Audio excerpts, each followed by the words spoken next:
자, 이낙연 전 대표 탈당했죠. 오늘 탈당 기자회견하고 지난번에 양항자 그 출판 기념회 때 이낙연, 이준석, 양항자, 금태섭, 유호정까지 5명이서 손을 잡은 사진이 찍혔죠. 근데 저는 이게 어떤 공식적인 그 모임이나 회의나 그런 게 아니고 출판 기념회에 가서 그 손을 잡는 모습을 보면서 굉장히 급하구나, 마음이. 준비가 전혀 안 되고 예상한 대로 흘러가고 있지 않다고 생각하나 봐요. 그래서 부랴부랴 출판 기념회 때 이런 연출을 했는데요.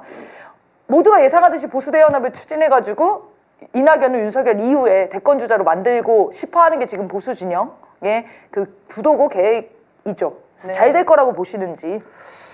지금 보면은 이준석이 이제 적게는 10%대에서 10%대 이상, 그 다음에 이낙연 신당이 나오면은 뭐 6%에서 많게는 뭐 8, 9%까지 나오는 것 같아요. 그래서 최소 16%에서 최대 22, 3%까지 이 3지대 정당들이 가져갈 것이다. 이런 분석이 지금 나오고 있는데요. 어쨌건 국힘당과 민주당에 대한 비판적인 입장, 그래서 선택하지 못하는 이 무당층의 민심을 어디가 흡수할 것인가가 굉장히 관건적인 거잖아요. 네. 그러니까 이날 그 출판 기념회에서도 계속 강조를 하는 게 양쪽을 다 비판하는 거잖아요. 우리는 다른 지대를 그래서 만든 거다. 근데 과연 그 지대로 민심이 흘러 들어갈 것인가? 그건 또 전 좀 의문스러운 부분이 있는 것 같아요. 네. 저는 그 이낙연 전 대표 나와서 그 기자회견 하는 내용 보니까 이제 다당제로 가야 된다. 네. 이런 양당 정치 안 된다. 맞는 말이죠. 근데 다당제의 취지 자체는 여러 계급 계층의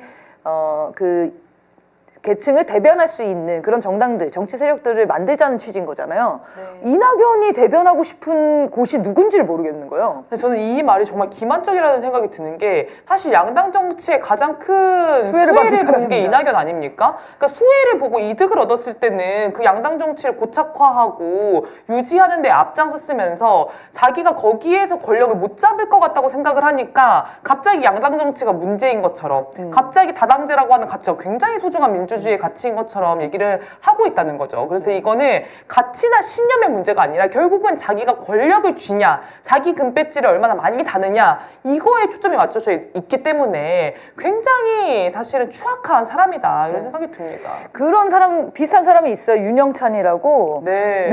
아니 제명을 시켜야 되는 거 아닙니까? 아니, 원칙과 상식 4명 의원이 탈당하려고 당일까지 그 기자회견을 다 잡아놨는데 그 전날 바꿨다는 거잖아요. 윤영찬이 왜 바꿨는지를 사람들은 다 지금 예상을 하고 있어요. 추측하는 거잖아요. 현근택 변호사에 네. 대한 그 총선 탈락의 위기, 공천 탈락의 위기, 그거를 보면서 바로 입장 바꿨다는 거잖아요. 네, 그러니까 이런 사람을 민주당에서 제명해야 됩니다. 왜냐면 제명할 수 있는 명분이 있잖아요. 당을 탈당한다고 하고 탈당을 취소한 이후에서도 그 탈당하는 세력과 같은 신념을 가지고 있다는 식으로 얘기를 하지 않았습니까? 그렇기 때문에 해당 행위를 하는 사람들이 다 잘라내야 됩니다.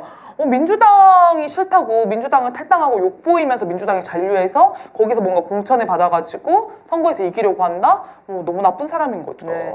그래서 그 다른 의원들은 그동안 같이 해온 과정에 비추어 보면 당혹스럽고 안타깝다 이렇게 표현할 정도였어요. 그러니까 아무 소통하지 않았던 거예요. 결국 이 4명이 탈당하는 이유도 자기 지역구에서 지금 공천받기 어려우니까 나온 거 아닙니까? 맞습니다. 이낙연이랑 손을 잡겠다는 거예요. 근데 윤영찬은 자긴 가능성이 있으니까 바로 또 그 입장을 선회한 겁니다. 이런 철새 정치, 이런 기회주의자들이 민주당 안에 득실득실하면은 사실 민주당도 혁신하기 굉장히 어렵다고 생각합니다. 그래서 말씀하신 대로 제명할 명분이 충분하죠. 네. 그리고 좀 그런 고민이 들긴 합니다. 사실은 이 무당층의 민심을 어떻게 정치 세력화할 것인가는 굉장히 중요한 과제인 것이 분명합니다. 왜냐하면 민주당이 실망을 한 실제 여론도 있고요. 그러나 국힘당을 지지하지 않는 분들도 있고요. 이분들이 어디를 지지해야 될지 갈피를 못 잡고 있는 거잖아요. 그럴 때 이 촛불 국민의 이런 목소리가 정치 세력화가 돼서 그 정치 세력화된 정당이 이런 목소리들을 흡수할 수 있으면 참 좋은데요. 그게 참 쉽지가 않겠지만 또 그렇게 되지 않을까 생각을 해봅니다. 네, 그러면 이낙연 얘기는 이제 맨 마지막에 한 번 더 있어가지고 더 이어서 하도록 하고요.